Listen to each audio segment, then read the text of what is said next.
Hi guys, welcome back over to my channel. Today is part 3 of our mini series Everything Au Pair, and I tried filming this in the car yesterday when I was going to do our family shopping or weekly shopping, and it failed miserably because the phone let me mute because I'm watching a series.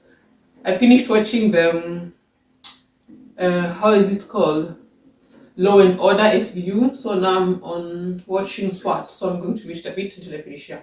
So I tried filming in the car and I failed miserably because my phone kept falling over and I wanted to concentrate on driving, so I stopped filming or rather vlogging. Yeah, and they said it's time for me to be safe. That's I'm going to film the today's vlog when I get home. So yesterday after getting home, I was so tired. I got home, prepared everything, and I had to go to get. So long story short, here we are, and yeah, today it's going to be a vlog about the do's and don'ts when you're expecting your, or rather when you're going for your online interview or your video call interview with your host family. So those who have started with me, you know this. That's my beloved book. This is where I write everything so that I don't forget nothing. I hope you can hear me clearly, and yeah, and I've written everything here so that I don't forget a thing. So you have made your profile, you have searched for a family, you've written to different families, and you've gotten a family. So what next? The family contacts you and says they want to do some families do just normal phone calls or emails, but of late, most families want a video call so that they can see you one on one and you can see each other one on one so that you each know how the other party looks like. So point number one, I'm going to say it's going to be about appearance. This is it's an interview per se. It's a, let's say, a job interview, and for a job interview you can't just go with a hoodie the way you can't just go with a hoodie and jeans or a t-shirt and jeans for a formal interview. So I would say also for this video interview, try to look your best, try to be in your best appearance. You don't have to have a tie, or you don't have to be completely formal or completely official dressed, but you can just try dress formally. Even if you're somebody who likes to dress in hoodies like me, or you like dressing in t-shirts and co. On this day, just try to dress. It doesn't have to be a tie. Just try to make your hair nicely. It can just be a white shirt or a formal shirt. It doesn't have to have a tie on. Or yeah, if you like makeup, do makeup, but don't do heavy makeup that's too heavy on the face. Just simple makeup, or not. You don't have to make up, but just try and be presentable. Be your best self on this day. Dress your best self as best as you can. As I've said, it doesn't have to be black tie dressed. Just be dress formally, yeah, in a formal, because also in a normal interview you can't just go with a t-shirt and jeans or hoodie and jeans. You have to dress formally. The same way here for this video call, work on your appearance, dress nicely, and yeah, don't just show up there dress looking I don't know how. So point number two I am going to say is practice, practice, practice. Before you go, let's say you know you have this video interview in 2 weeks. Start practicing your German in advance. Practice, practice, practice. The broken it is, it doesn't matter. Practice. This is going to show the host family that you're really willing to learn German. And yeah, also in the form of practice, I would suggest you go online and Google what kind of questions the host family might ask. There are different, there's so many questions you can find, or go on, yeah, just Google the example of questions that a host family can ask you for on the video interview, and I would just say go over these points and then think of the answers in German. So also try and look for the question in German, and then try to answer your question in German as well. Even if it's broken, it does not matter. Just answer in German. Try your best to answer in German so that the family, as I've said, can see that you're really trying your best and you're willing to learn.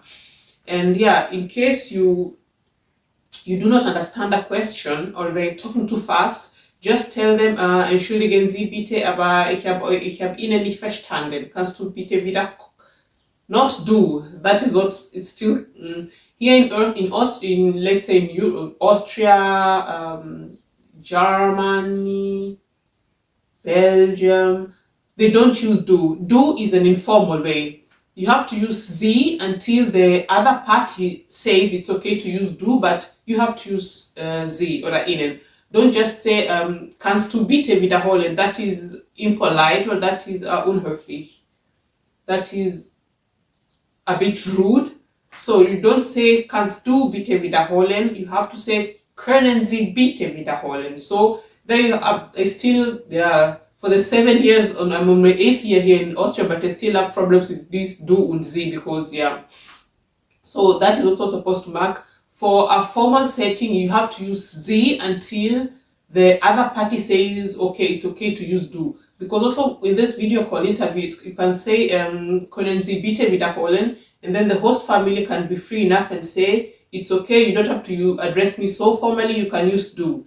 Or you can use my first name. For the example, if the host family mom is called Frau Müller, or let's say Emily Müller, if you can say Frau Müller, and then she can say it's okay, you can use Emily, you don't have to call me Frau Müller. So if she says you can use Emily, then it's okay. Then you know, okay, I can address you with du, I don't have to address you as sie. So yeah, just practice, practice, practice. See what I say? Just practice, because if you go and start saying do, or the, yeah, or so, and then they have not given you, excuse me, they have not given you the okay yet to use do, that's a bit problematic. So practice, practice, practice, practice in front of the mirror, or just take your camera and record yourself giving the answers that they're being asked for, and then afterwards you can go back and see where you can correct, where you can correct yourself and better yourself. So yeah, practice, practice, practice in front of the mirror. But I would say in front of the mirror, or record yourself and then you can watch it afterwards. So point number 2 was practice. And also number 3 is be prepared. What do I mean by be prepared? Being prepared, I mean, don't just go there, you have nothing in mind that you want to ask. If you have specific questions you want to ask, just write every question down. Each and every single question you want to ask the host family, you have to make sure you've written it down so that you don't sit on your video call, your Zoom call, your Skype call, or WhatsApp call, WhatsApp video, whatever it is.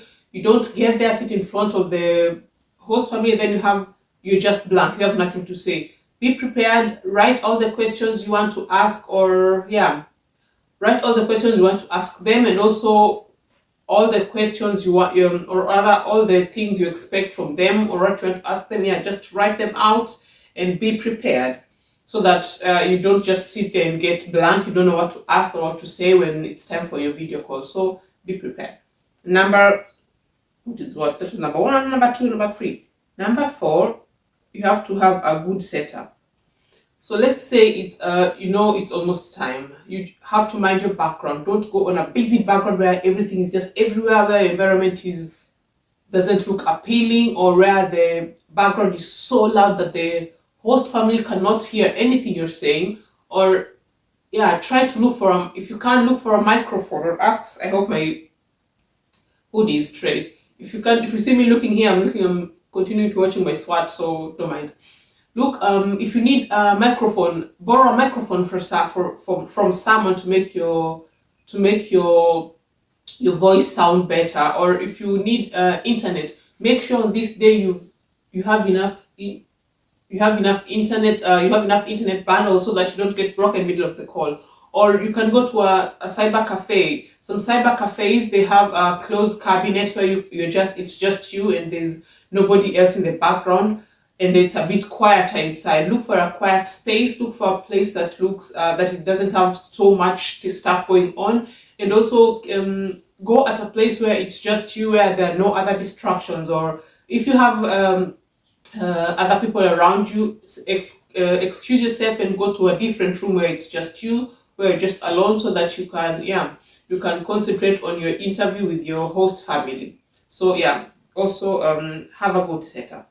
Then point number 5, I would also say, after you've asked the questions, they've answered you back, be grateful. Be grateful, and you're not the only one they're doing this interview with. They obviously have other people they're interviewing, but you're just among them. So be grateful and thank thank them for the opportunity, thank them for their time, because they also had to take part of their time away so that they can have you there, so that they can interview you. Thank them for their time, and just be grateful and thank them, and don't just take it for granted, because 100% sure you are not the only one that they are interviewing. So be grateful.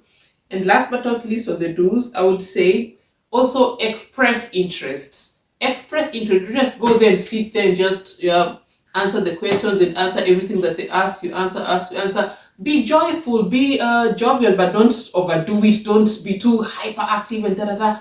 But show a bit of interest also. Express interest, because it might be that before you there was someone who was really, really interested and they like the person, and then it's your turn now. Show interest. For example, don't just ask about the house. Don't just ask, am I going to have my own room, internet, am I allowed to have 3 days, what's my pay? Because your main focus actually as an au pair is the kids. Show interest about the kids. Ask them, what am I, do the kids take a bath before they go to bed? Am I supposed to give them a bath? Do they bath themselves, or are you the one supposed to bathe them? Am I supposed to read the kids good bedtime stories? What time do the kids go to bed? What time do they eat? What are the kids' hobbies? What do they like to do in their free time? And what are their strengths, their weaknesses? What do the kids like? What do the kids don't like? If you ask such questions about the kids, then the family is going to also see that you're interested in the family, not just the you coming as an au pair in general, but that you're showing interest to the kids, and you're interested in the kids and everything that that's they have to know that the person who's coming to take care of the kids is also interested in the kids and not just interested to come. So show interest as much as you can. Just be yourself. Don't just do what you think they want to see, and then as soon as, let's say, you're lucky enough to get the positions, then you get there, then they see a whole different person. That's not it. Just be yourself. Show interest, as much as you can. Just show that you're interested. Tell them you're interested. Tell them how excited you are to go to meet them. Excuse me, I have to it's no it don't no, I think it's still going on. Just show interest, and also ask them if the kids are not asleep yet. Ask the host family also if the kids can come to the video call, because it's also good that, okay, of course they've seen your photos and stuff, but it's also good that they hear you talk, or rather you hear each other talk. So ask the host family if they can bring the kids you're supposed to take care of there, so that you can see the kids, and you can try to tell the kids hello, because the kids also need to know who's coming to their home, who's going to be taking care of them. And if you also this interest in kids, and if the kids come, you can say hello, and you can say hi, because the kids now you can say do or a dia. That's because they're kids, that's okay. You can say vi geht es dir when it's only one kid, or vi geht es euch when it's more than two kids. And ask also the kids these simple questions: how they are, how old they are. Just get to create a rapport between you and the kids, so that if you're chosen and if you get to go to the host family, that they know at least, okay, we've had the kids. The kids have talked to you a little bit, although not one-on-one, but through camera. But they've interacted with you, and also sometimes for some kids, this first interaction is they see you and they start they're already happy to talk to you, and so also ask for the kids if the kids can also come there. So hold on, I have to create a pause.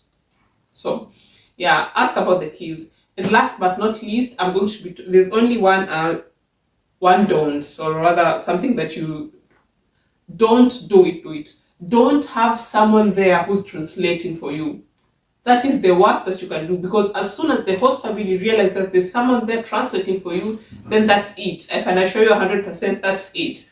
Don't have anybody there translating for you, because they're going to know. Let's say because you can see for me, I'm being distracted. That's only just the TV. It's distracting me that much. And now if there's somebody else there, because if there's somebody, they are going to know, because you're going to keep on looking to the side and trying to concentrate on what the person is saying, so that you can also translate back what the person is saying. Do not have a translator there. try as much as you can with your broken German to express yourself, to ask the questions and answer back in German. Do not bring anybody there to translate for you. That is going to be a very big minus for you. So guys, I think that's it. If you have any questions, you feel free to contact me and I'll answer you guys. And yeah, now I'm going to drink water on Thursday. Wee. Thank you so much for your time, and I'll see you on part 4. Be good, be nice, and be blessed.